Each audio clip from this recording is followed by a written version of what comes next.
But I have two daughters. They're a year apart. Cindy lives down in Southern California. Linda lives in Seaside. She's married to Michael Pangrazio. Michael used to work for George Lucas and Spielberg, you know, on all those movies, Star Wars, Indiana Jones. He's famous in the film community and television for his art skills. Got 2 Emmys for his television work, and they have given me 2 grandchildren. Nathaniel is 12 and a half, Natalie's 11, and I've got pictures in case you want to. No.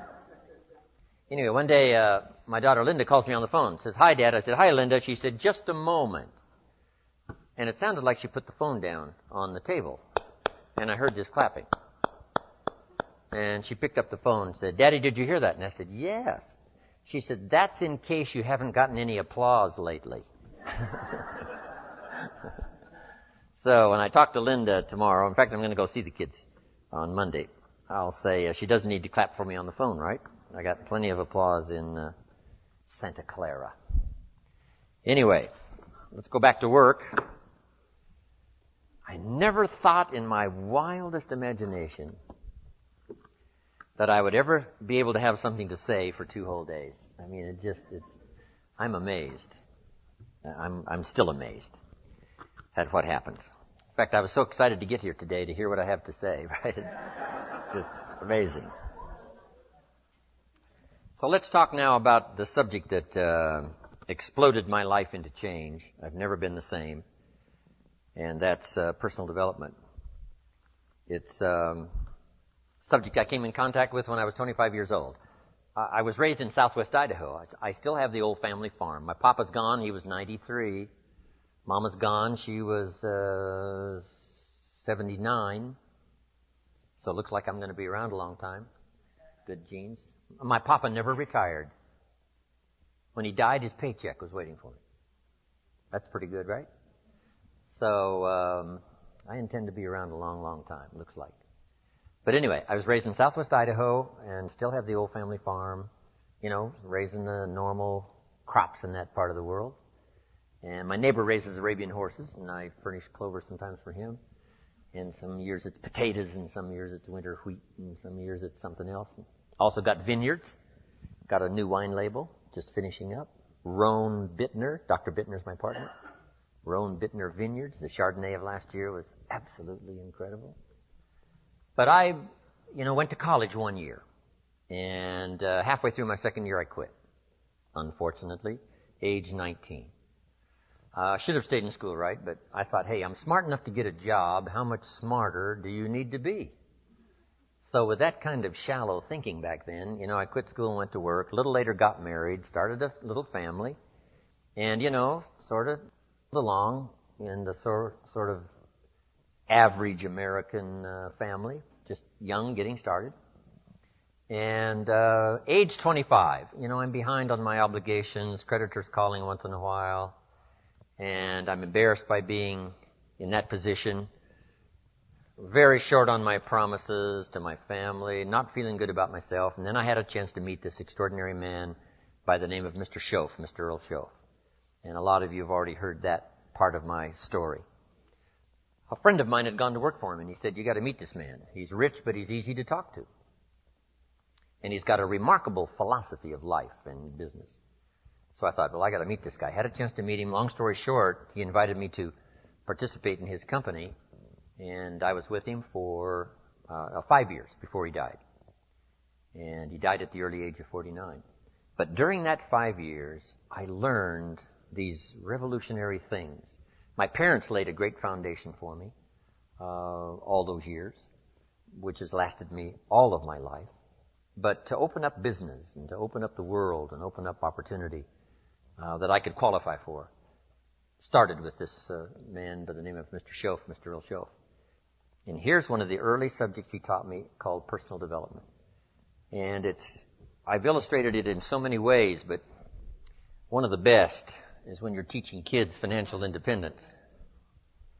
When I teach kids financial independence, here's what I teach. We get paid for bringing value to the marketplace. But this will also serve as an introduction to personal development. We get paid for bringing value to the marketplace. The key is to study the marketplace. Tomorrow we may talk about what I taught in Moscow. Profits are better than wages. Capitalism at the grassroots is the vitality of the nation. So you study your marketplace. Now the key is to bring value to the marketplace. Now, up here put time. It takes time to bring value to the marketplace. Actually, there's two parts to the value. To bring a product or a service and to be valuable to the marketplace. To bring value and to be valuable. And it takes time, but we don't get paid for the time. We get paid for the value. So the key is to study the marketplace. What do they need? What could I bring? And what could I become? Management, leadership, whatever. So could I find something valuable to bring to the marketplace? And could I be valuable to the marketplace? That is the key. Study the marketplace. But then my mentor said the main thing is to study yourself. And then when I teach economics to kids, I teach America's ladder to climb. It starts down here at $5 an hour, and this ladder starts going up like this. Top income last year, there's a whole variety of stories. I'm sure one of the top was something like 26 million, something like that, for 1 year. So we started at $5 an hour, and it would go up to 26 million. Now, here's what we call this. A heck of a ladder. Not much better way to describe it, right? That's a heck of a ladder. So, here's what everybody has the opportunity to climb the ladder. Now, first, all you need is what? A chance. That's all everybody needs is a chance and a start, and now education as to how to take advantage of your chance, how to get started, and use your education to move up this ladder, speaking financially. Now, there's a lot of ways to grow, but speaking financially, this is the deal. So let's say you start at $5 an hour. And really, who cares where you start as long as they let you on the ladder. So you start at $5 an hour. Now the first key is, how do you increase the $5? And there's several philosophies to increasing the $5. Here's number one. Wait for them to raise the minimum wage. Right? Wouldn't that be one philosophy?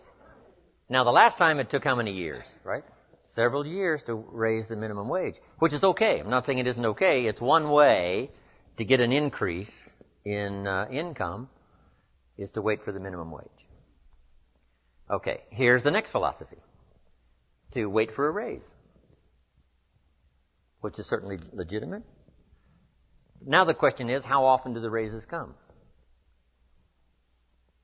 Every 6 months maybe, 1 year, they do what? A review? What if you miss the review? Well, you got to wait another 6 months or maybe a year. So that might take quite a while to go from 5, let's say, to 6. Here's another philosophy. Go on strike. Here's the philosophy we call by demand, to demand more. And if you don't give me more, I'll go on strike. I won't work. Which is one philosophy. To get more by demand. Now, here's the problem with demand. Make the note. Kids need to learn it. You can't get rich by demand. You might get a few more pennies, right? You might get an extra $1. You might get an extra benefit or something, but you can't get rich by demand. Here's why. Not that it isn't America, and not that it isn't that economically now we're doing incredibly well, but here's why you can't get rich by demand. It's the wrong philosophy. And here's what would be tragic all your working life. To live in the right country and have the wrong philosophy. So you can't get rich by demand. Then how could you get rich in America? It's very simple. Change your philosophy. And what would be the new philosophy? Answer. You get rich by performance, not by demand. Now, my mentor says, some people don't just make $5 an hour. They've moved up to 6. How easy would it be to get to 6? Probably pretty easy. If you worked for McDonald's, they paid you $5 an hour, hauling out the trash. If you whistle while you haul out the trash, they'll pay you $6 an hour. Right? Here's an unusual person. They deserve $6 just because of their attitude. Wear the hat, say yay McDonald's. Okay? So for that, you get an extra, what? $1 an hour, because the company recognizes, hey, looks like this is going to be an oncoming person. So it's not that difficult to go from 5 to 6. But here's what's interesting. Some earn $50 an hour, 10 times as much. How could you multiply your income by 10? One, you probably couldn't do it waiting for a raise. Certainly you couldn't do it waiting for them to change the minimum wage. And you certainly couldn't do it by demand. Because usually when they make demands, they don't demand that you multiply my income by 10. People don't go on strike for multiplying their income by 10, usually, right? It's just a little increase. So, how could you go from 5 to 10? Interesting. But that's not the end of it. Can you think of somebody that makes $500 an hour? My Beverly Hills attorney, yes. I think. You can think of some, right, that make $500 an hour. Now, 500 multiplies by 10 again. Not just once from $5 to 50, but from 50 to 500 is multiplying by 10 again. Can you multiply by 10 and then multiply by 10? And the answer is yes. One, living in the right country is an advantage. But here's the greatest advantage, having the right philosophy. Now, $500 an hour is not the end of the story. We go right on up to these top incomes. Would a company pay someone $26 million for 1 year's work? And the answer is yes. They do it all the time, right? Not because this guy went on strike. That's not how he gets the $26 million. So, a change and a shift in philosophy here starts to change everything. Now, my mentor said, you can climb this ladder, Mr. Rohn, as high as you wish to climb it. And we're just talking economics now. There's a lot of other values to go for. But speaking economically, you can climb this ladder as high as you wish to climb it if you'll follow this philosophy. And here's what he said. You that have been around for a while have heard me say it. He said, learn to work harder on yourself than you do on your job. Learn to work harder on yourself than you do on your job. I got the message, age 25. Then he added, if you work hard on your job, you can make a living, which is noble. If you work hard on yourself, you could make a fortune, which is exciting. I had never heard that kind of philosophy before. Working harder on yourself than you do on your job. Work hard on your job, make a living, which is fine. Work hard on yourself, make a fortune, which is super fun. Or working hard on yourself starts to multiply your value to the marketplace. So we're talking about bringing value and being valuable to the marketplace. And this is the key. We don't get paid for the time, we get paid for the value. Then he put it in the form of a philosophy that I've been teaching now all these years, which is so important. And now let me give you that philosophy.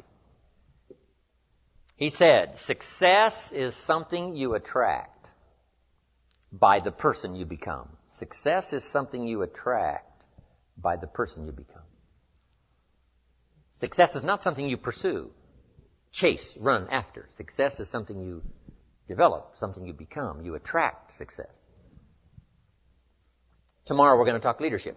Here's the theme of leadership. To attract attractive people, you must be attractive. To attract skillful people, you must be skillful. To attract committed people, you must be committed. So the whole key to unlock all the treasures, whether it's economic treasures or spiritual treasures, financial, social, personal, every way you can possibly think of, is by your own personal development. And then he added one more, which is so important, and it's probably worth the price of the seminar. Here it is. What you become is much more valuable than what you get. What you become is much more valuable than what you get. The major question to ask on the job is not what am I getting here. The major question to ask on the job is what am I becoming here? Not what am I getting, what am I becoming? So it's very important what you become. Because what you become attracts. If you become cynical, you attract cynicism. What you become attracts. So this whole subject of personal development was so vitally important to me. It changed my life. I was a millionaire by age 31. And that was just the economic part of it. It took me 6 years from age 25 to age 31. It was unbelievable. So, right country, but a refinement of philosophy is what's important. So let's now talk about personal development. The first subject is called the seasons. An understanding of the seasons to illustrate the total aspect of life. One of the best ways to illustrate for your children or for anyone, life situations, is to use the illustration of the seasons. So let's go through it. Here they are, the seasons. Number 1, you cannot change the seasons until you get your own planet. Right? You can't change the seasons. They're set. All of this has been set in motion. But here's the next piece of information. You can change yourself. You can't change the seasons, but you can change yourself. Life and business is like the changing seasons. Frank Sinatra sang, life is like the seasons. So now let's quickly go through the seasons. This is a whole study in itself. But I can just give you a little outline here, some ideas, and you can take it from there and use it in whatever manner that would serve you, as well as to serve your own understanding of time, the passing of time. First, learn how to survive the winter. Speaking of life in its simplest aspect, the first key to learn in your life on the spinning planet is to learn how to survive. Now, there's all kinds of winters, right? The winter of the calendar, right? The winter of the actual season. But then there's financial winters and social winters, personal winters. But we understand those because we've all been through them. Barbra Streisand sings, it used to be so natural to talk about forever, but used to be's don't count anymore. They just lay on the floor till we sweep them away. You don't sing me love songs. You don't say you need me. And you don't bring me flowers anymore. A winter song. But we know what those lyrics are about. You know, we've been through those experiences. The winters. Now, here's the key on the winters. Some are long and some are short. Some are easy and some are tough. But they always come right after harvest, right after fall, autumn. So we cannot rearrange the coming of the winters. But here's what we could do. Get stronger, wiser, and better so that we can survive better. And our life will be less eroded by learning to handle the next winter. The next winter of a divorce, the next winter of an illness, the next winter of a death in the family, the next winter of a loss financially, the next winter of a crisis of whatever kind, to be better equipped. So here's the key, to learn the seasons so that you can approach it all in a very intelligent way. For kids, we teach the ant philosophy. The ant philosophy. So for the kids that aren't here, take this home. For the kids that aren't here, the ant philosophy. And here's the little short list on the ant philosophy. Number 1, ants never quit. If an ant is headed somewhere and you stop him, he'll start looking for another way. How long will he look? Till he finds it or till he dies. One way or the other, he'll find it. Okay. So that's a good philosophy. Just never quit like an ant. Here's the next part of the ant philosophy. Ants think winter all summer. You got to think negative when it's positive. And not be disillusioned. That's why ants always seem to be in a hurry.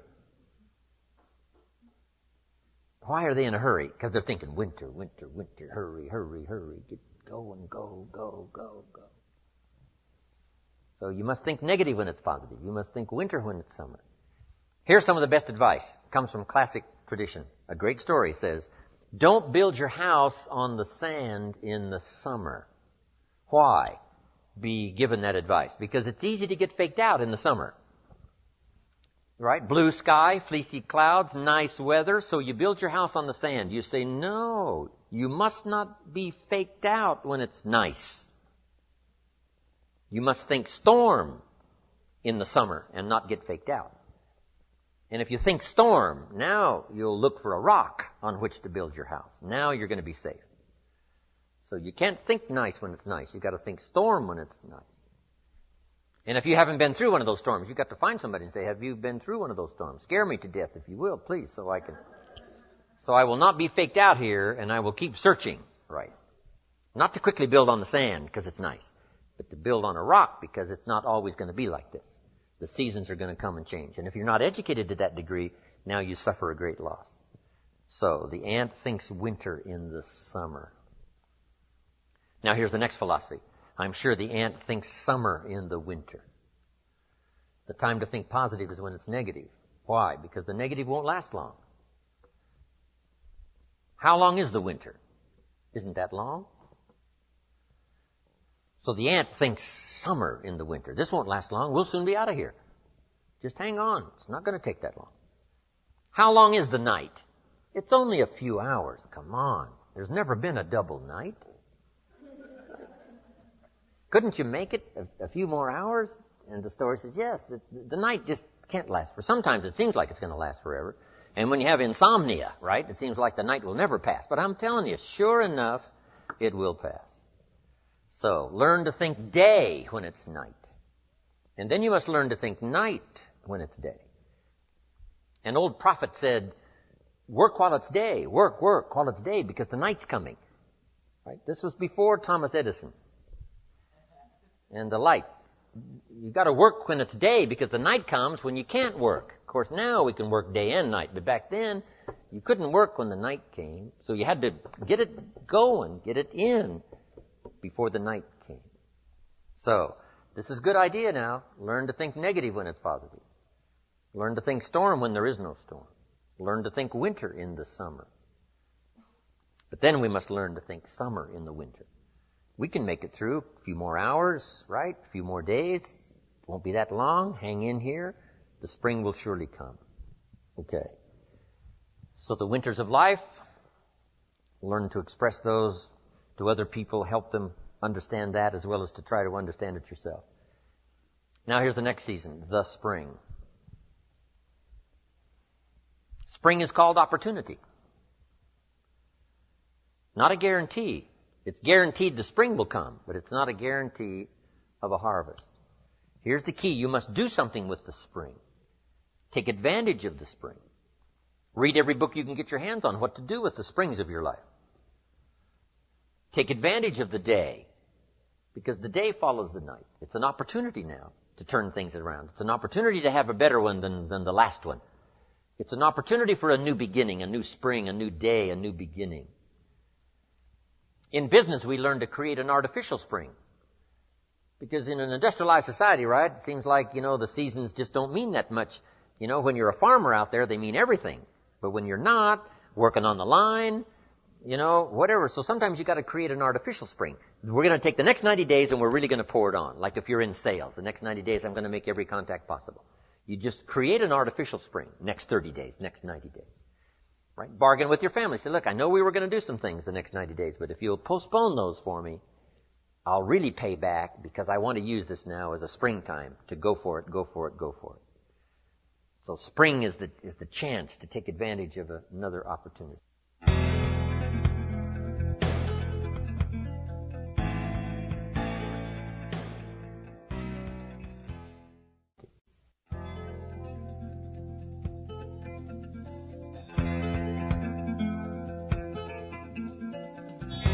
Now, here's what you must do in the spring. It's a very short season usually. You must hurry.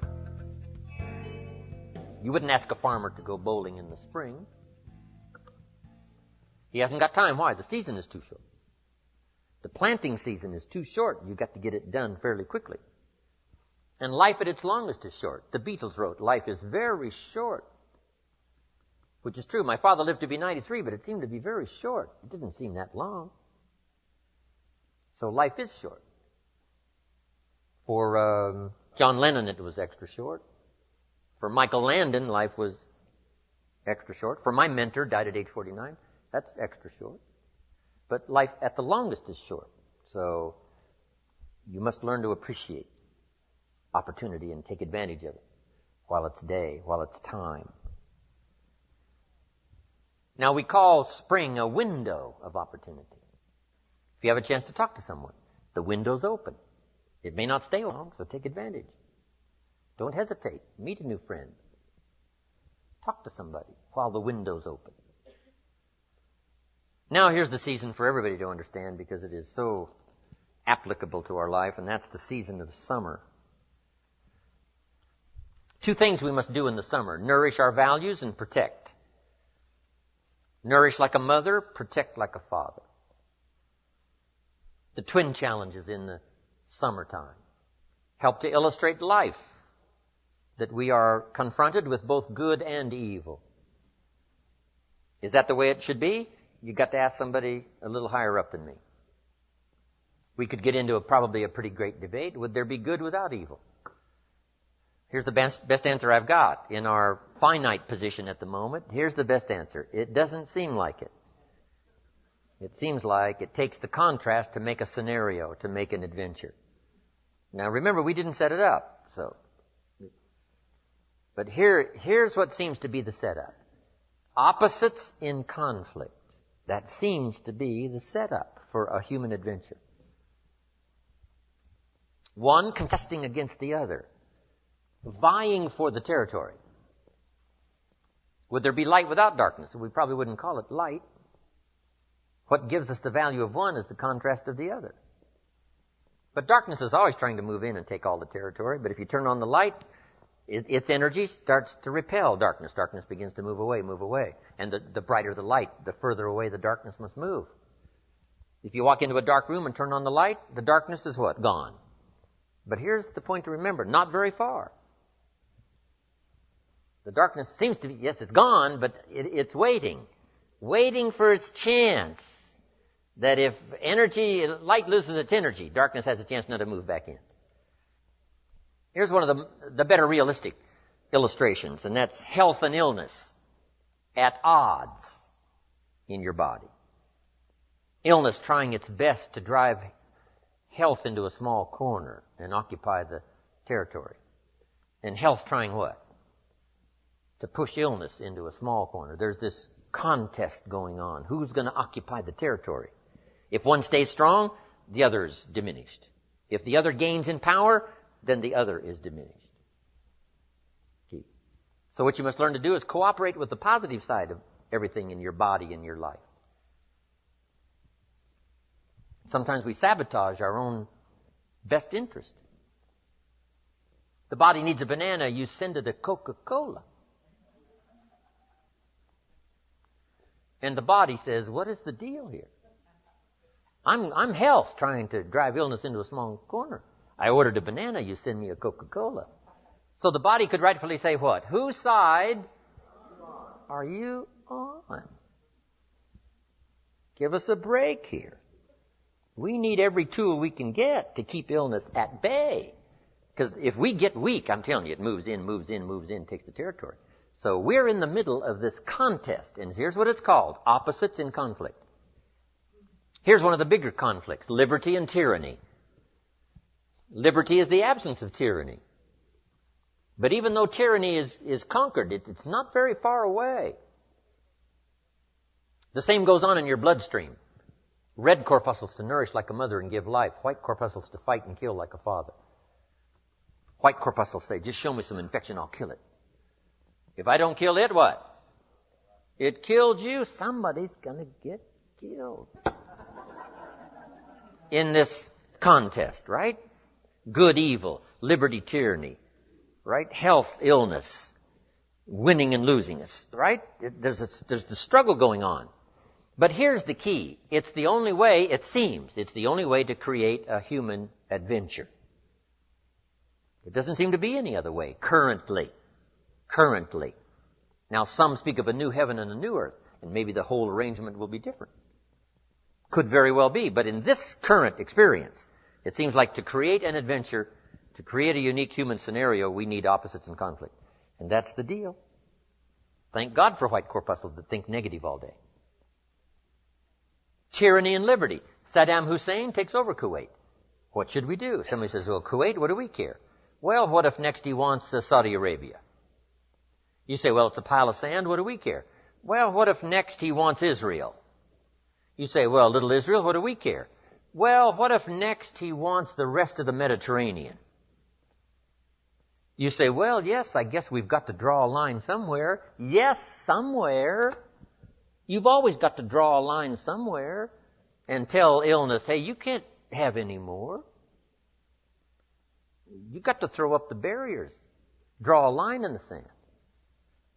Our President George Bush was right to draw a line in the sand. Put together the coalition and put together 500,000 troops and go kick Saddam Hussein out of Kuwait. History demanded it. Hired Chief White Corpuscle General Schwarzkopf.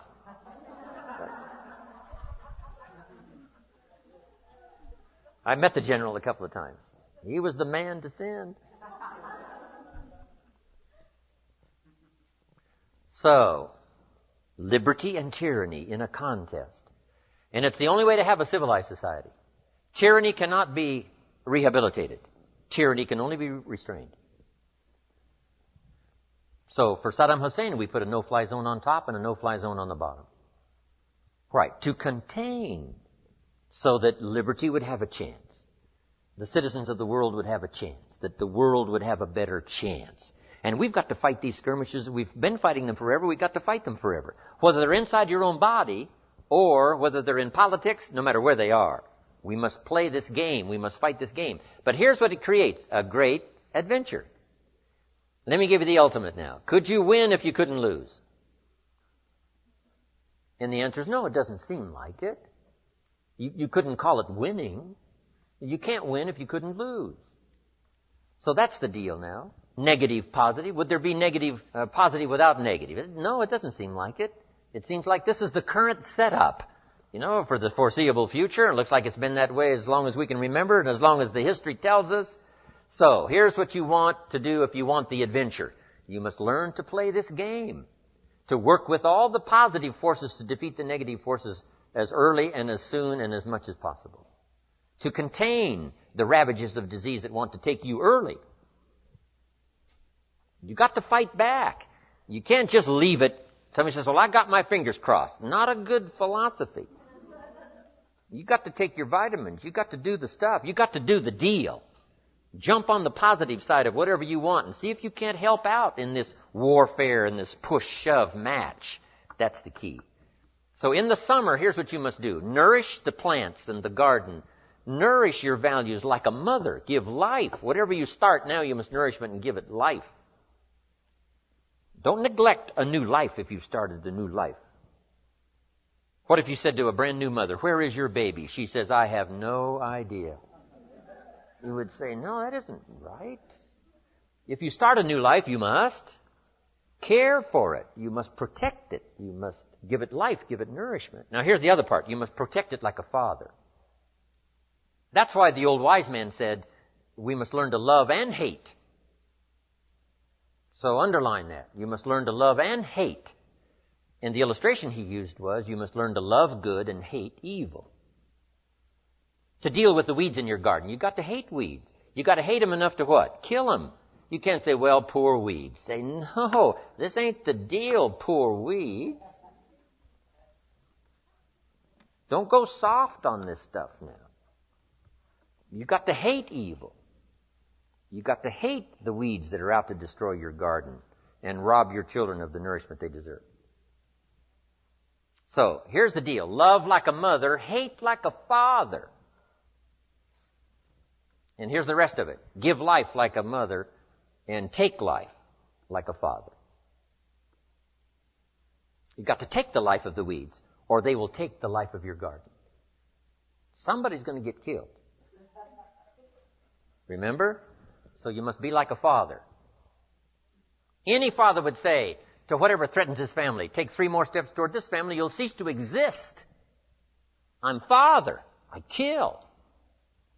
So send out the warnings. Send out the signals. Both mother and father reside here. Mother nourishes and father gives protection. And yes, it's possible to love like a father and hate like a mother, just so you get both done. In fact, nothing more dangerous than an angry mother, especially in the animal kingdom. Mess with mama bear's cubs, if you're a threat to her cubs, she'll kill you. That's that female mother instinct. Kill first, talk later. Okay, you got that now? This is good advice. We're going to learn in communication shortly. You've got to learn to put love and hate in the same sentence, because it's vitally important. Sometimes you must say to your children, what? I love you, but I hate what's going on. They got to know what you love and what you hate. You don't hate them, but you hate what's going on. You hate the dangers. So, learn the good evil. Summertime. Now, here's the greatest battle in the mind. Here's what you must not become in the summer in your mind. A victim of yourself. What is that insidious voice inside your own head that says, you're too short, it'll never work for you, you're too tall, right? It's over for you, right? It's never worked for you before. What gives you any idea that it'll work for you now? You've never been able to rise up and take charge of your life. What makes you think you can do it now? There's going to be too many obstacles out there. You'll never overcome them all. What is that insidious voice? It's the same game going on inside your head that's going on in the world. Liberty and tyranny in a push-shove match. And here's what you've got to do. Cooperate with the positive side of your life and let faith drive out doubt, right? Let winning drive out losing. Let positive drive out negative. But you've got to get into the contest. And why get into the contest? Because that's how you create an adventure. There is no other way. It takes both. You've got to learn to laugh, yes, but that's not what the wise men only said. You can't just learn to laugh and keep on laughing. No, that's silly. It says there's also a time to cry. You've got to learn to both laugh and cry. Then it said you must be so sophisticated as not to laugh when it's time to cry.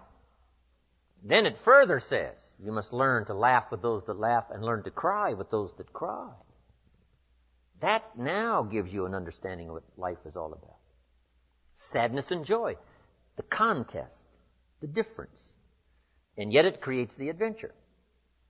What if you went to listen to the symphony orchestra and the symphony only played little happy high notes all evening? Just little pleasant happy high notes. How much of that could you take? Say no. Don't you want to hear the crash of the cymbals that scares you to death? Don't you want to hear the minor key of the music that shows you the tragedy as well as the triumph? And the answer is yes, play me the whole orchestra. I can handle it, because that's what life is all about. Positive, negative. What if the minister only prayed happy prayers every Sunday? How much of that could you take? Happy, happy, every Sunday, happy, happy. How much could you take? Who's going to pray angry prayers? Who's going to pray frustrated prayers? Who's going to weep in public for the lost children? It takes both. You got to weep with those that weep and laugh with those that laugh. You've got to have this full understanding of the game. You've got to understand the highs and the lows, the tragedy and the triumph. Most of the music of the world is written in the minor key, the key of pathos and sadness and mystery and wonder. You can't eliminate that from your life. It takes both to create an adventure. But here's the adventure: to overcome the evil, to put evil in its place. Just like in your mind, you've got to stand guard at the door of your mind and see if you can't suppress, see if you can't do battle with the negative forces. Don't become a victim of yourself. Beware of the thief on the street that's after your purse, but also beware of the thief in your mind that's after your promise. And see if you can't engage in this mental contest and win the day. That's the summer. Now here's one more season, and that's the season of harvest. Here's the key to remember harvest time. In due season, in due time, when it's time. And part of this is to develop the patience so that when it's time, it will come. But you cannot be impatient. Patience is part of the game here. You can't plant the seed and 2-3 days later dig around and say, where's my crop, where's my crop? Say, no, come on, that's foolish. It will take you away to some safe place. You got to plant and what? You got to plant and wait and exercise patience. And then when it comes time, you give it nourishment and you give it care and you give it protection, and then you got to wait some more and you got to wait some more and you got to wait some more. But here's what it says. In due time, in due season, when it's ready, when it's time for you, whatever it is, financially, socially, personally, economically, whatever the time, when it's time, your harvest will come. The old wise man said what? Run the race, and the prize will be yours if you don't faint. And sometimes, in the summer, it's easy when the sun is hot to faint, to spend less time. But if you faint not, if you're there ready after this activity of summer, do the summer work. Just make the little note. Do the work of summer. Nourishing, protecting. Whether it's family, whether it's business. The work of summer. Now, the harvest. Here's the key now to harvest, to wisely use the resources. When your harvest comes now, you can't blow it all. You can't spend it all. You can't live it all up. Remember the two parts to life. One, the full development of all your potential. Second, the wise use of all your resources. Tomorrow, one of our major subjects is going to be the management of time. Time management. If we have time, we'll go through that. As I said, I'm going to cover procrastination, but I've decided to put that off till tomorrow. The management now of your resources when they come. An ancient story says they took the 7 years of plenty and they didn't live it all up. Make the note. You must take the 7 years of plenty and not live it all up. What did they do? They used the 7 years of plenty to get ready for the next 7 years of famine. The first 7 to prepare for the next 7. We'll talk more about that tomorrow under financial independence. So the subject of the seasons, so vital, so important. Such a great illustration to almost every life situation you can think of. It'll help your kids, it'll help your business, it'll help your management people, your salespeople, everybody. This could be one of our best seasons in terms of the world. The turning of the century, everybody's thinking about the year 2000. A new century, a new millennium, a new beginning, a new chance, a new opportunity for world cooperation, national, international cooperation. What can we do to play our small part in the whole wide-ranging scheme of things? It's good that everybody's thinking about this. This could be a new time, a new chance, a new opportunity. Right? Yes, we've blown it in the past, and we've messed it up in the past, but maybe, just maybe this time, there's enough technology and enough sanity and enough spirit and enough righteousness and enough rightness, enough stuff to make this, the opening years of the next centuries, some of the most promising years in the last 6,000. Wow. Now make these quick notes and we're going to take a break. The 4 steps to success. These personal development subjects are just vitally important. The first step to success is good ideas. You must be a collector of good ideas. Here's where my mentor did me the greatest of service, and that was keeping a journal of good ideas. Here's what he said. Don't trust your memory. What classic information. Don't trust your memory. If a good idea comes, jot it down. 1, so you can review it. 2, so that you capture it. It won't be lost. So all those years back then, I started keeping a journal. I got journals you wouldn't believe. Little cheap ones when I first started. Remember the Gregg shorthand? Little books, little spiral things? I used those. You can say, you must be broke. Yes, I wasn't doing very well, so it cost, I don't know, $1 or something back then. Now my journals are expensive. This one costs $42. And I wished it would have cost more because I'm doing really well. My journals. But if you look at all my journals, you can tell how my life was going. Say he was poor here, and it looks like he was rich here, and Then he was broke again. Now it looks like he's rich again for sure. So, but here's the key. And we'll talk about this more also under time management. Something to pass on to the next generation. The collection of ideas that made you healthy. The collection of ideas that turned your life around. The collection of ideas that caused you to learn extra skills and got the extra income. The wise use of your resources, the ideas you found on how to do that. Think of passing this on now to the next generation and the next generation. This is so valuable. But mostly now, primarily for your own study. So you can go back over what you've collected.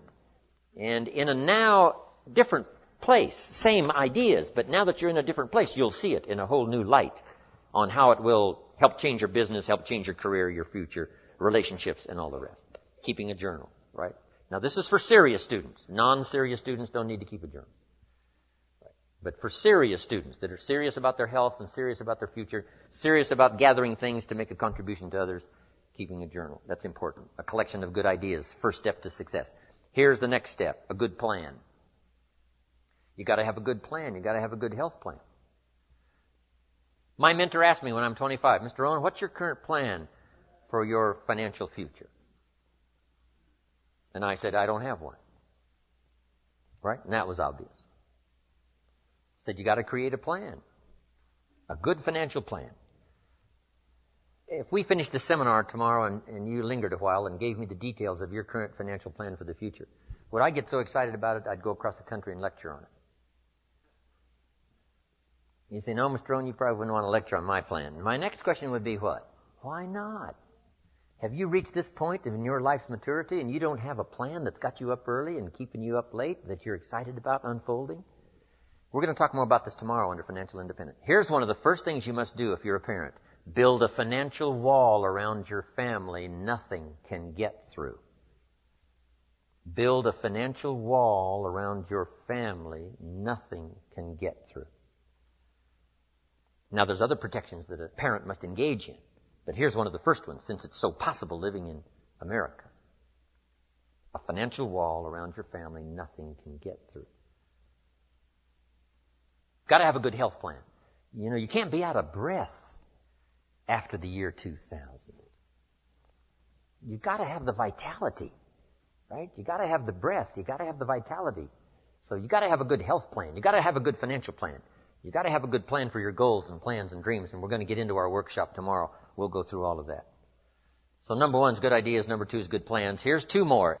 Here's number three, learning to handle the passing of time. That's one of the big challenges in everybody's life. Learning to handle the passing of time. And then here's number four, the solving of problems. And that's what life is all about. Taking them on, finding solutions, executing, recording progress.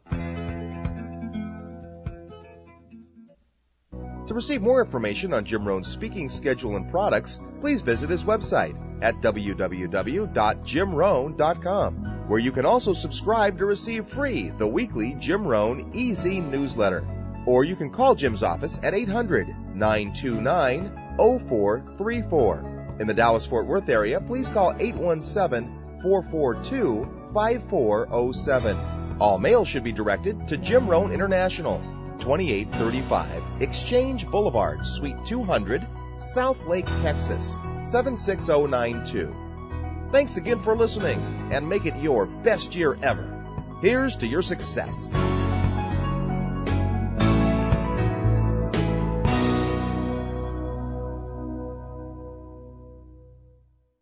Hi, everybody. This is Jim Rohn.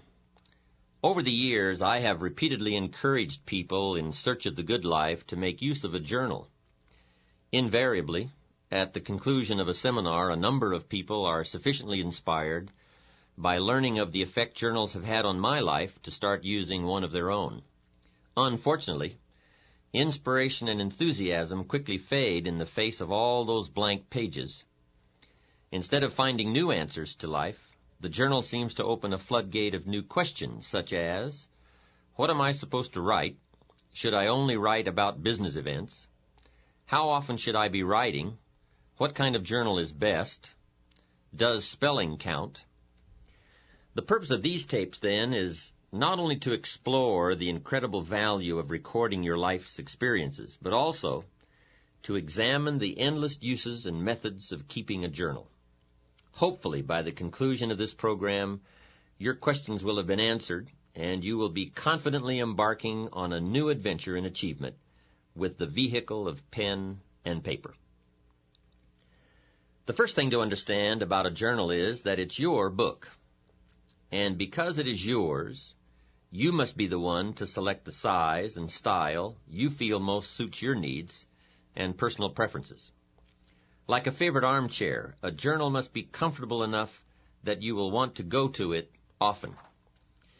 You may, in fact, find yourself experimenting with a variety of journals over the years as your needs and tastes change. During the past 25 years, I'd be willing to bet that I've tried almost every conceivable system of capturing ideas on paper, from loose-leaf binders and file cards to dime store notebooks and hardbound volumes. I've had big journals and little journals, journals with lined pages and journals with blank pages, all of which met a certain need at a certain period in my life. And believe me, you too will undoubtedly go through half a dozen different methods over the years, and that's to be expected. As you continue to grow and develop, you will soon discover that last year's systems won't likely meet this year's needs. You see, one of the keys to success is flexibility. We must always be on the search for more effective methods to facilitate and accommodate new ideas. But let's face it, in the beginning, the only thing that matters is that you develop the journal habit. The journal we've included with this tape program may or may not be exactly what you're looking for, but just start using it. Like ordering Chinese food for the first time, the only way to find out which dishes you will or will not like is to try a few. By using this journal to get you started, you will not only develop the journal habit, but you will also discover in the process of using it what you like or do not like about it. Then when you've finished, you can always look for a journal that is more tailored to suit your specific needs. And I would suggest that when you go to buy your second journal, that you take the time to get just the right one. Remember, the use of anything received will always be in direct proportion to how it makes you feel when you use it. The color and material of the binding, the texture of the paper, the width of the lines or the absence of lines are important considerations. If you feel lines tend to restrict your creative flow, then go with blank pages. If you feel uncomfortable with blank pages, then choose line pages. Hey, it's your book. Make sure it reflects what you are. My latest journal is a leather-bound volume for which I paid handsomely, but it's worth every penny I spent. The richness and the smell of the leather in themselves are enticing. It's enjoyable just to hold it in my hands. And, too, it's important to me to know that unique ideas are being stored in a suitable place. Somebody once asked me why I pay as much as I do for an empty book, and my answer was simple. I intend to put something valuable in it. Let's face it, you wouldn't store precious gems in an empty cigar box, so why put $1 million idea in a 10-cent book? Just one bit of advice, however. Bear in mind that a journal should be capable of going wherever you go. A journal that requires more space than your briefcase permits, or more room than your desktop allows for you, more often than not, it will be left at home, gathering dust instead of thoughts, and cobwebs instead of observations. But let's get to the heart of the matter. Buying a journal is the easy part. The real challenge lies in filling it up. And that's what we want to deal with now. What should go into a journal if it is to have meaning and value in your life? Perhaps the best way to answer this question is to consider the purposes and functions of a journal. Once the matter of why we should write is clear, then the what we should write will become immediately apparent. There are so many functions performed by a journal that I could conceivably spend the remainder of this tape and a half a dozen others discussing them. But since more important than listening to my reasons for why you should be keeping a journal is getting busy actually using your journal, I'll try to limit the list and merely highlight some of the majors. One of the unique characteristics of a journal is that it offers you an effective way to figure it all out. to figure out life, to figure out people, to figure out business dilemmas, and most important of all, to figure out yourself. There is something magical about writing down a problem. It is almost as though, in the very act of writing what is wrong, you start to discover ways of making it right. Perhaps the source of this magic lies in the objective perspective that writing affords you. Even though you are describing your problem, your challenge, your life, your uncertainty, and your indecision, the fact that you are writing about it, as opposed to mentally pondering it, creates a space between you and the problem. It is within this space that solutions have room to grow. You see, writing about events and circumstances that occur helps you to clarify exactly what is happening. When we describe life to ourselves only in our minds, our imaginations tend to feed false or distorted information about how things are, positive or negative. When we describe a situation in writing, however, we become more factual, more accurate, and certainly more realistic. Then, as we reread what we have written, we create a new picture in our minds to replace the distorted picture we have been working with. And once we finally see things as they are, rather than as we think they are, we can then see our way clear to make them better. At the conclusion of this program, you might in fact want to use this process to get your journal started. Write about a current dilemma you are facing. Perhaps it is a personal problem, a business matter, a family issue, or a financial problem. Whatever it is, take the time to capture it on paper the way it really is. But remember, writing out the problem is only the first step to creative problem solving and effective decision making. The next step is to carefully analyze what you have written. Here are some of the key things to look for. First, exaggerations or distortions of the truth. Are you really telling it like it is? Take another look. Perhaps your concern is making it seem worse than it is, or your enthusiasm is making it seem better than it is. Second, a tendency to blame circumstances or someone else for your problem instead of seeing yourself as the cause. You see, most of our difficulties are the result of either failing to do what we could have done or in doing in haste what we should never have done. Third, a tendency to expect circumstances, or still worse, other people to change in order for your problem to be solved. Let me remind you one more time that things get better when you get better. Passive hope never has and never will improve human circumstances. And finally, look closely for weak points in the obstacle where you might attack to bring that obstacle to its knees. Remember, David slew Goliath with but one small stone. It usually doesn't take much more than a few minor adjustments in either our attitude or our action plan to solve a major problem. Essentially, you must learn to view your problems like a scientist who puts tiny organisms on a slide. Examine your circumstances through the lens of the microscope of truth to see their real nature, their real perimeters, and their real composition. And two, as you examine your problem, do as any scientist would do. Record your observations. You see, as you continue to refine your statement of the problem, of the way it really is, you will begin to move closer to the solution. And speaking of solutions, be sure to record the ultimate conclusion to your dilemma. If it worked well, then it is worth remembering. And if it didn't work well, as you had hoped it would, then it is even more essential to record the outcome, lest you should find yourself repeating mistakes instead of learning from them. Mistakes in judgment are nothing to be ashamed of. Surely most of our personal growth comes as a result of our errors. But what is truly unforgivable is to make the same mistake twice. Every mistake has its own price tag, but the most costly error anyone can make is an error unlearned and often repeated. If something didn't work, it may be too late to undo the mistake, but it's never too late to make adjustments and revisions in your thinking. You see, better decision-making comes from the better thinking habits, and better thinking habits comes from practical experience, learning both what to do and what not to do.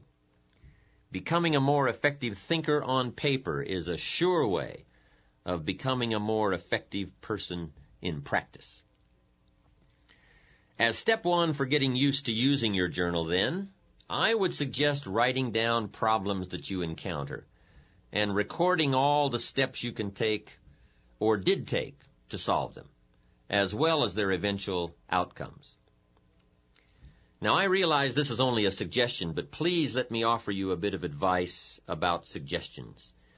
You see, many people will hear this suggestion, agree that it sounds like a good idea to try, and even go so far as to mentally agree to do it sometime. And therein lies the problem, that nebulous word sometime. We all know what happens to the promises we make to do something tomorrow or next week or as soon as we have a chance. Somehow, we never quite get around to doing it. My advice is that if you think a suggestion has merit and that it's worth trying, that you promise yourself you will do it. Make a firm commitment now at the conclusion of this program. You will have chosen one of my suggestions, and that you will not do another thing until you have opened your journal and written at least one page. Otherwise, to be perfectly honest, you might as well stop the tape now and give it and the journal to a friend. For surely if you lack the discipline to start a journal, it is highly unlikely that you will ever have the discipline to continue to use one either.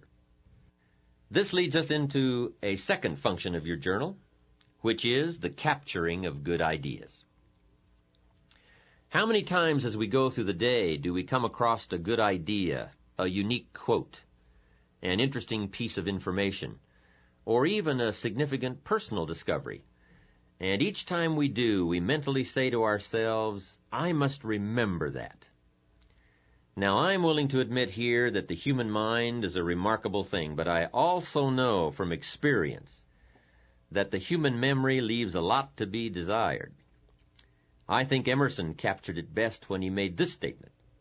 I suppose that every old scholar has had the experience of reading something in a book which has significance to him, but which he could never find again. Sure he is that he read it there, but no one else ever read it, nor can he find it again, though he buy the book and ransack every page. How true. What we do not somehow capture today is lost forever. There are a lot of things in life that we can trust, but my experience has taught me that the human memory is most definitely not one of them. There are so many sources of insight and inspiration all around us. Good ideas flow in abundance from sermons and lectures, from books and magazines, television documentaries, business meetings, and conversations. But obviously, for you to capture the ideas, it is essential, as I mentioned earlier, that your journal always be at your side. I remember one time attending a church service in Carmel, California. The sermon that Sunday morning was excellent, so I opened my journal and started taking notes. But out of the 400 people in attendance that day, guess how many of the others were taking notes? Not one. So there I was taking notes in my journal from this sermon, and pretty soon the people around me were starting to give me strange looks. Out of the corner of my eye, I could see them nudging one another and whispering. I felt like some kind of spy. I could almost hear them saying, he's going to get out of here with some of this stuff. And sure enough, I did. I got the stuff.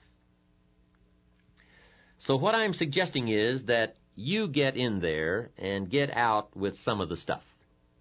Let other people sit there thinking they can remember it all. Let other people treat opportunity casually, but not you. I would ask you to treat it seriously. Let other people wonder at the end of their lives where it all went wrong, but not you. Let other people play while you work, fool around while you study, soak up the sun while you soak up ideas. 10 years from now, they'll still be trying to figure out how to pay the bills, or wondering why their marriage isn't working out, or why they don't seem to be getting ahead professionally, but not you. Life always rewards the serious students for their labors. So, since we all know that it's nearly impossible for most of us to remember the exact phrasing of an inspiring line, or the specific details of a business conference over an extended period of time, we've got to get serious about capturing it now. Generally, if we wait until the end of the day to describe events and happenings and conversations in our journals, the specific details have already escaped us. At best, we are left with scattered fragments, and it's hard to build an exciting future from mere bits and pieces of the past and present. So I would encourage you to get it all down as it comes your way. Financial ideas, personal development ideas, time management ideas, family ideas, business ideas. Everything you have the good fortune to come across. If an idea is worth listening to, worth reading, worth remembering, then it is also worth capturing in your journal. And there are many reasons for making the effort to capture good ideas, not the least of which is the fact that the simple act of writing something on paper helps to etch the idea more firmly in our conscious minds. To hear it, or see it, or read it is one thing. To take the time and make the mental effort to capture it with paper and pen is so much more. Second, every idea has its time and place. As Victor Hugo once wrote, there is one thing stronger than all the armies in the world, and that is an idea whose time has come. Perhaps the ideas you capture today will not have any specific meaning or purpose in your life at this moment, but ultimately at some future point in time when you march into battle, the armory of ideas you have carefully and conscientiously assembled over the years will serve you well. Here's another interesting phenomenon about ideas. As we collect a variety of thoughts on any given theme or subject, there is a tendency for these individual ideas to come together and form themselves into a whole new idea, much as the single flakes of snow, when gathered together, can be formed into snowballs and snowballs into snowmen. Or perhaps a more graphic example would be that of the igloo, which is, after all, a dwelling built entirely of tiny snowflakes, which have been compressed by their weight and frozen together over a period of time, such that whole blocks of them may be cut out to build a structure. The successful human being is one who has learned to diversify his interests and gather knowledge from a variety of sources. Gather enough good ideas in one area of life, and you will form a solid block. Gather enough solid blocks together, and you can construct a whole new life. But be aware of one thing.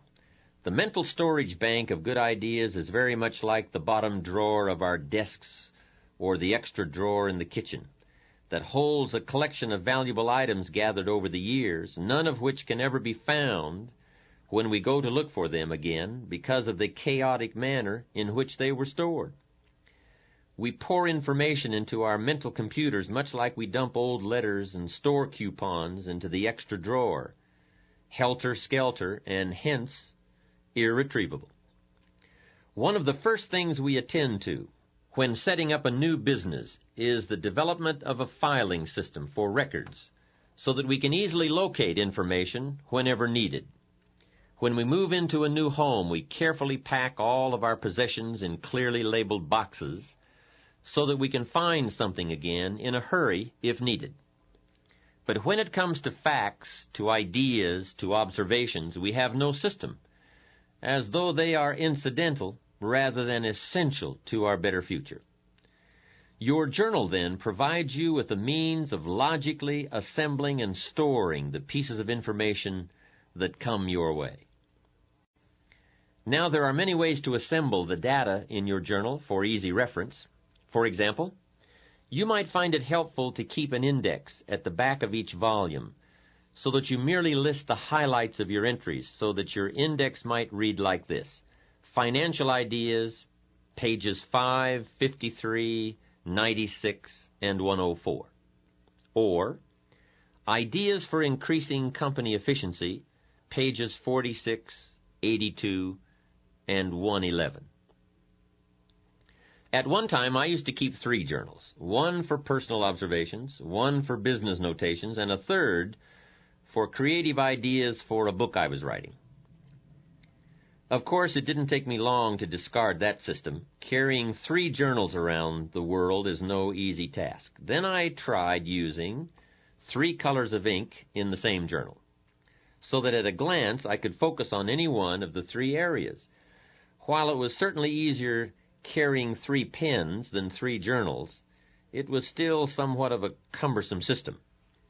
When the ideas are flowing fast and furious, you don't always have the time to search for a red, a green, or a blue pen.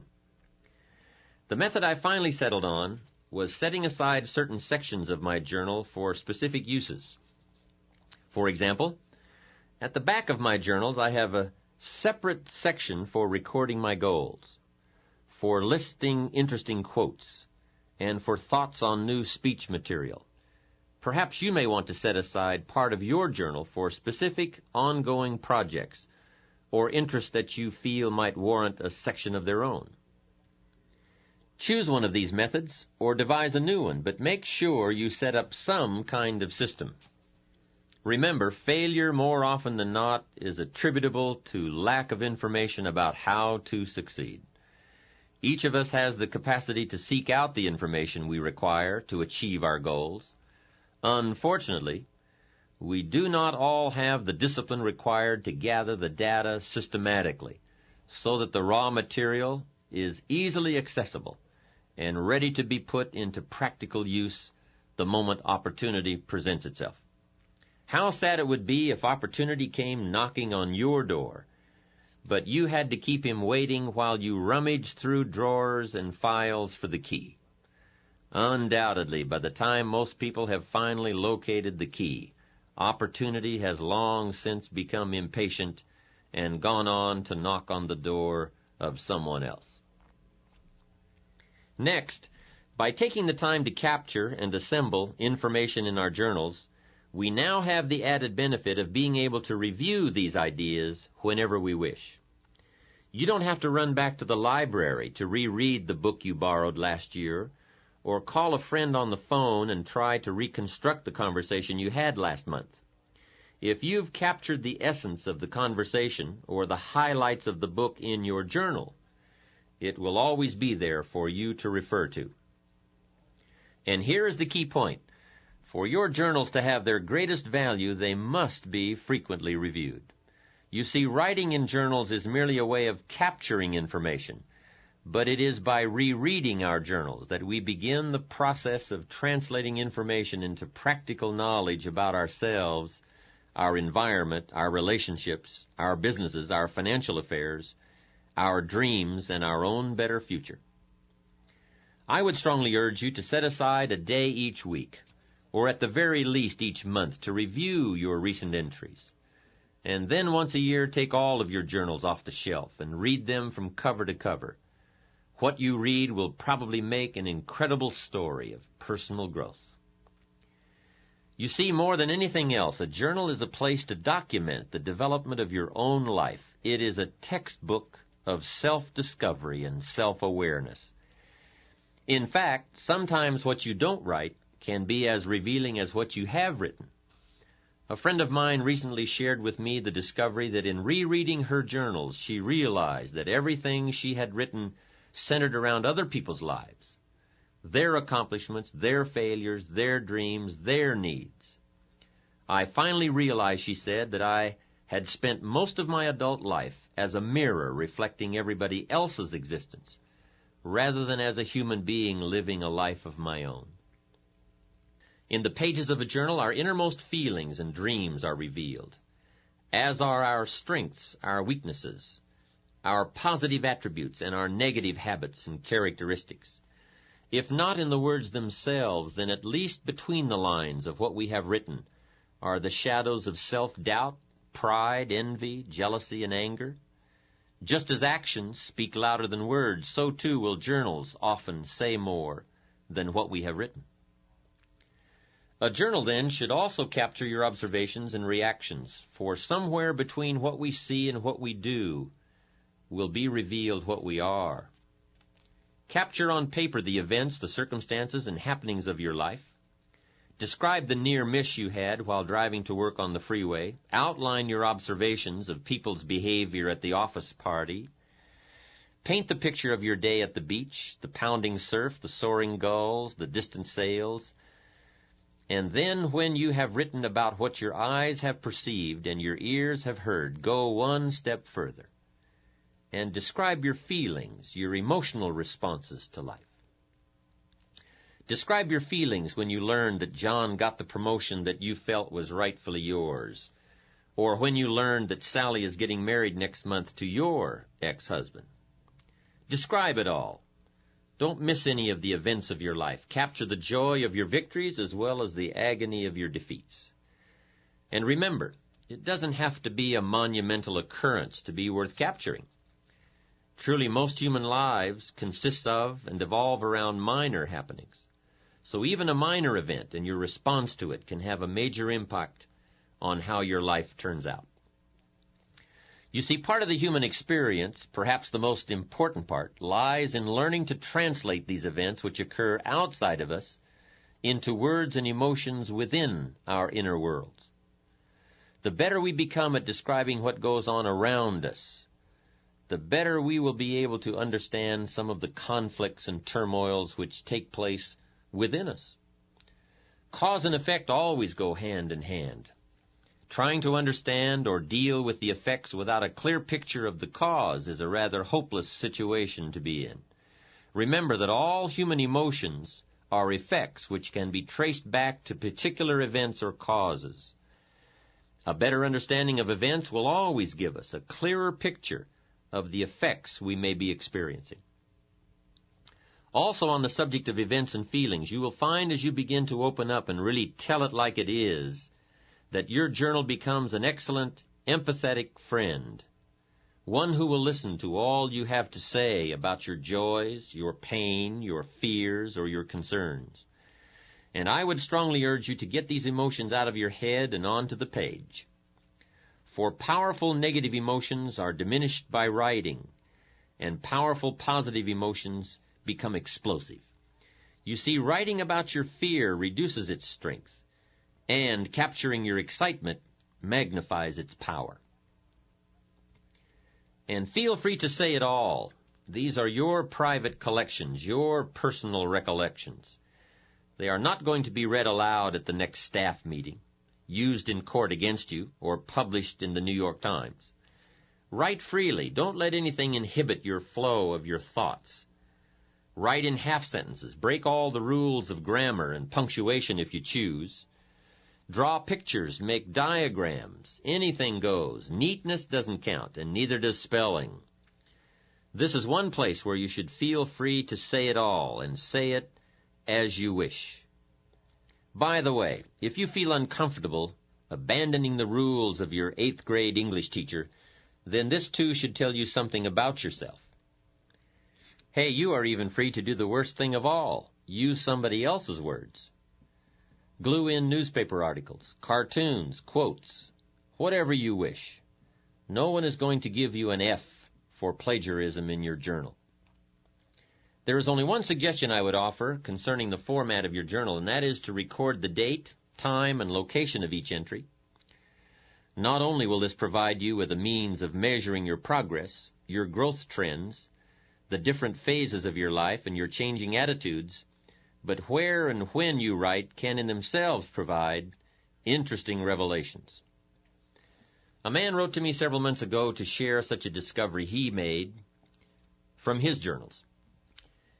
It seems that in reviewing his writings of the past year, he had noticed a definite negative pattern emerging. Every entry on a Wednesday afternoon or evening outlined thoughts of self-doubt, discouragement, and uncertainty about the direction he was headed in. It did not take long for him to track down the source of those defeating thoughts.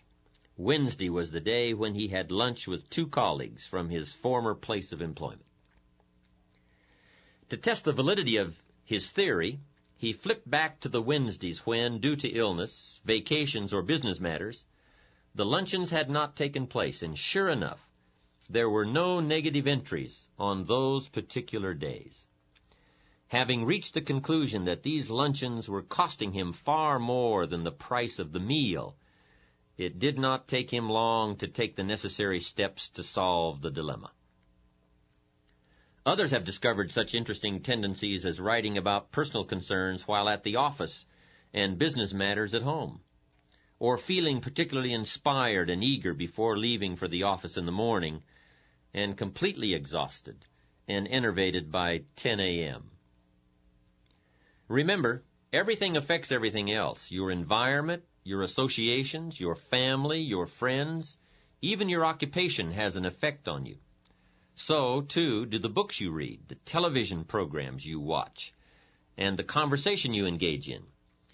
But influencers are often very subtle, making it difficult to detect the effect they are having until the damage is done. Like tiny little holes in a tire which can go undetected for hundreds of miles, the little pinpricks of subtle negative influences will eventually leave you just as deflated after a while. Your journal then becomes like a photograph album, capturing moments in your life. The only difference is that a photograph album, kept for many years, reveals physical changes in yourself and your environment, while journals over a period of time reflect mental changes within yourself and about your environment. But perhaps the most important function your journal performs lies in the area of communications. First and foremost, your journal gives you a chance to talk to yourself and to hear what you are saying about your life, your future, your relationships, and your goals. As you begin to develop the habit of writing down your problems, recording your observations, emotions, and reactions to life's events, you will undoubtedly find yourself both posing and responding to a whole new set of questions about your past, present, and future. Why did I say that? Why does he always make me feel that way? If I follow this course, where will I be 5 years from now? As you begin to both ask and answer yourself on paper, you will be amazed at the incredible leaps in personal understanding and self-awareness you will experience. And remember, any positive change which occurs within you will ultimately manifest itself in a positive result outside of you, in your social or professional world, your attitude, your bank account, your habits, and even your appearance. We stand forever exposed to life and to the endless variations that make up the human drama. Our task as human beings is twofold. First, we must effectively translate what is going on around us into terms we can comprehend. And second, we must effectively express what is going on within us into terms the rest of the world can understand. Despite the major technological advances enabling us to communicate globally and perhaps even extraterrestrially, I would suggest that while our means of communication has greatly improved, we are still living in the dark ages when it comes to saying what we mean and understanding the meaning of what is being said. As William James wisely observed, the most immutable barrier in nature is between one man's thoughts and another's. As much as we live together, work together, try together, grow together, discover together, explore together, and even pray together, man is truly an island unto himself, cut off from other human islands by the deep channels of non-communication. Writing in your journal is one of the best ways I know of to develop more effective communication skills. As you become better at describing life to yourself, you will find that you become better at describing yourself to life. Put into more practical terms, as you become better at saying what you really want and how you really feel to yourself, you will be able to better express yourself and your feelings to others, and in return, better able to understand what others are really feeling and really saying to you. You see, communicating with people our own age, or who have similar educational backgrounds, incomes, professions, or beliefs, is a relatively easy process. But what about the two people who are, to all outward appearances, radically different? A teenager and a 40-year-old father, a high school dropout and a college professor, a successful lawyer and an unemployed auto worker. Now the real challenges of communication begin to manifest themselves. But they are challenges that using a journal can help us overcome. You see, regardless of the differences in our outer worlds, inside human beings are all basically alike. We've all known sorrow, maybe not from the same event, but we've all experienced the emotion. We've all known the joy of achievement, perhaps in different circumstances, but certainly the same feeling. Regardless of our outward differences, those basic human needs and emotions will always provide a common ground or build a bridge for effective human communications. You see, by the time we have reached adulthood, most of us have experienced almost every aspect of the human drama in one form or another. The problem is that most of the experiences have gone right on by us. We have never taken the time to capture them, to ponder them, to analyze how we felt at that time, how we responded to others while we were in those circumstances, or what our priorities and needs were during that period in our lives. Suppose, however, that you took the time to capture the events and happenings of your life on purpose with paper and pen, so that you always had a wealth of experiences from which to draw. Imagine now what an incredible impact this awareness could have on your life. How it could help to bridge the gap between you and your children, your clients, your associates, your neighbors. You see, if you will but take the time to capture how it is for you at any given point in your life, then you will always be in a position to relate to how it might be for someone else at this moment in their lives. The situations might be different, but the basic needs and emotions never are. We don't have to dress alike or go to the same schools or be the same age or sex to feel the same way. Use your journal then as a textbook for life. Use it to capture the full range of human emotions that you continuously gather from your experiences. I promise you that if you will take just a little time to capture your experiences, the end result will more than repay you for the time you invest. Now here's another question frequently posed about using a journal. The question is, how often should I be writing? The answer to that is simple: as often as you wish and as often as you need. There are two extremes to avoid: never writing in your journal and constantly writing in your journal. In the first instance, you will be participating in life without capturing it, and in the latter case, you will be capturing life without participating in it. Life should be a delicate blend of both observation and action. And let me stress again that the first discipline to be mastered in using a journal is to develop the habit of always having it with you. If you do not open it for weeks at a time, that's okay. Just get into the habit of carrying it. Without much effort on your part, plenty of opportunities for putting it to use will present themselves. Also, the simple act of carrying your journal speaks to the world. It says, I am a conscious observer and participant in life's events. When you present yourself to life as a serious student, life will respond by providing you with an endless opportunity to learn and grow and develop and enhance any and all aspects of your life. Remember, no tape program, no book, no seminar, and no encouragement from me can help you to develop the discipline to use your journal. Experience has taught me that the most I can hope to do is trigger your interest and enthusiasm. Recently I had the chance to address a group I had spoken to several months before. The last time I had been with them, I had given one of my all-time best speeches on the importance of thinking on paper, with a particular emphasis on using a journal. They were an enthusiastic and responsive group, and it appeared from the many letters and cards that flowed in after my speech that my ideas had been particularly well received. However, just after I was introduced the second time, I asked the group one question: how many of you are now using a journal?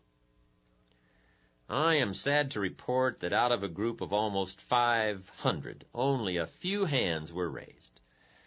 The rest of the audience exchanged sheepish glances, much as you might give your doctor when he asks you if you have cut down on smoking.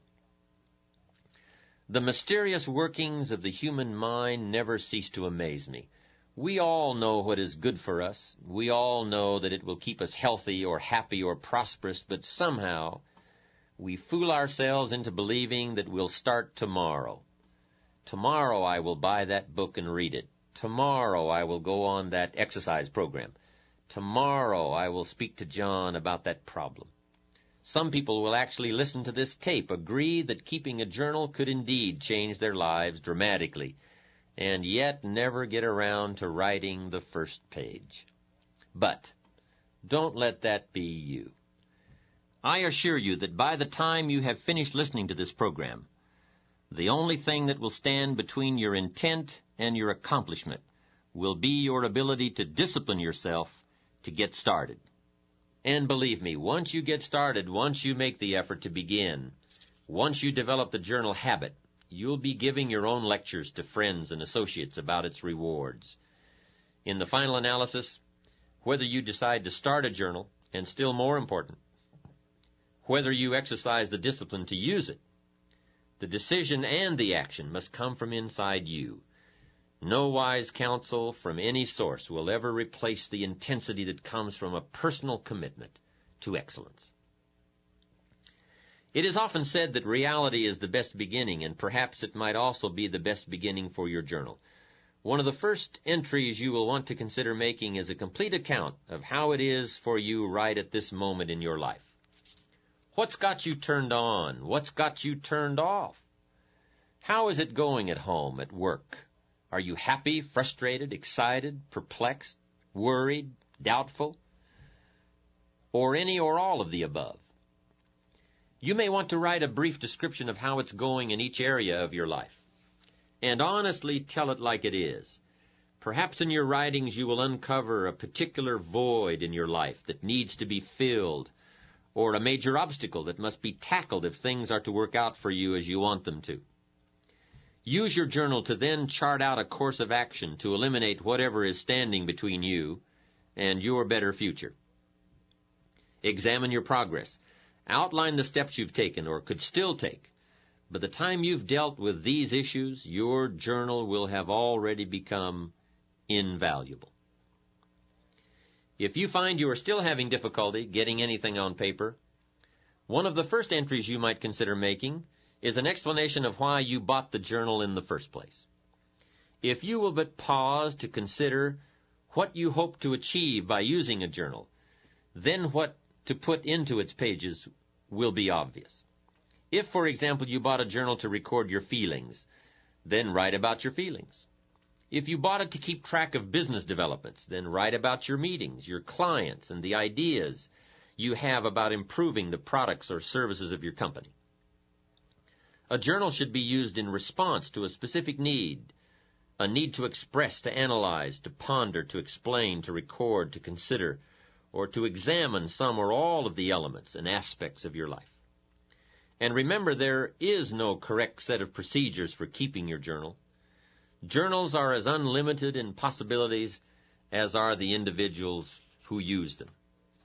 Journals and life share one unique characteristic. Both provide you with a space to fill as you wish. And for those who are not yet sure how they wish to fill life's spaces, a journal offers you a chance to paint mental pictures of the limitless paths you could travel.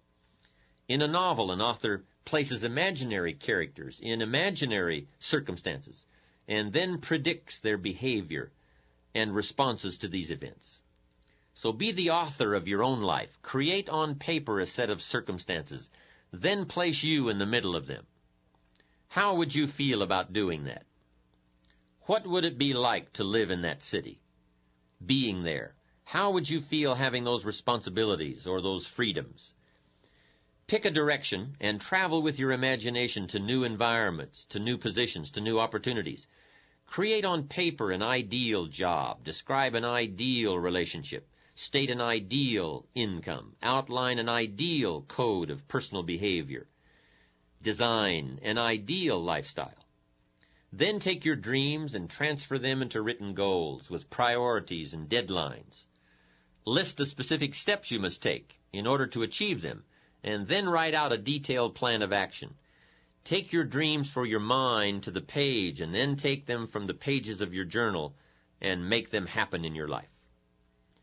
Learn to paint these mental pictures, and then, like an artist, create something of substance on the canvas of your life, using all of your available resources. Add new color, new depths, new dimensions, new meanings to where and who you currently are by exploring where and who you still can be. Set yourself free and explore the possibilities of life with paper and pen. There's no risk involved. You cannot fail. Stretch yourself mentally, expand your inner horizons, and you will find that life will respond in kind by presenting you with new opportunities and associations, new experiences from which to grow and learn, and new circumstances in which you will become more than you had previously dreamed possible. Remember the advice of Napoleon Hill, who wrote that whatever the human mind can conceive and believe, it can also achieve. Ponder also the biblical suggestion that as a man thinketh, so he becomes. And know without the shadow of all doubt that whatever you create on the pages of your journal, you can, with enough belief, commitment, discipline, and desire, create in your life. In closing, I would like to share with you the following thoughts from Will and Ariel Durant's 100-page masterpiece, The Lessons of History. Civilization, they wrote, is not inherited. It has to be learned and earned by each generation anew. Consider education not as the painful accumulation of facts and dates, nor merely the necessary preparation of the individual to earn his keep in the world, but as the transmission of our mental, moral, technical, and aesthetic heritage, as fully as possible to as many as possible, for the enlargement of man's understanding, control, embellishment, and enjoyment of life. If a man is fortunate, he will, before he dies, gather up as much as he can of his civilized heritage and transmit it to his children. And to his final breath, he will be grateful for this inexhaustible legacy, knowing that it is our nourishing mother and our lasting life. Gather up all you can, the hopes, the sorrows, the lessons, the friendships, the achievements, and the disappointments. Gather it all that it may teach you, and in turn that the lessons you have learned may become perhaps part of the legacy that you leave behind for your children and indeed the world at large. Let your journals capture your personal history, and in doing so, they add to the history of all mankind and to our collective heritage. Truly, the most valuable treasure anyone can leave behind is the knowledge they have acquired in their one lifetime. It has been suggested that what we are, a unique creation of unlimited possibilities and potential, is God's gift to us, and that what we do with all that we are, the works we do, the lives we enrich, and the contributions we make, are our gifts to God. May your life be devoted to becoming all that you can become, and may your journals capture every moment of the adventure. To receive more information on Jim Rohn's speaking schedule and products, please visit his website at www.jimrohn.com, where you can also subscribe to receive free the weekly Jim Rohn EZ newsletter. Or you can call Jim's office at 800-929-0434. In the Dallas-Fort Worth area, please call 817-442-5407.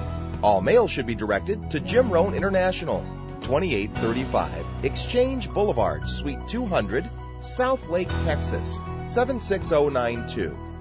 Thanks again for listening, and make it your best year ever. Here's to your success.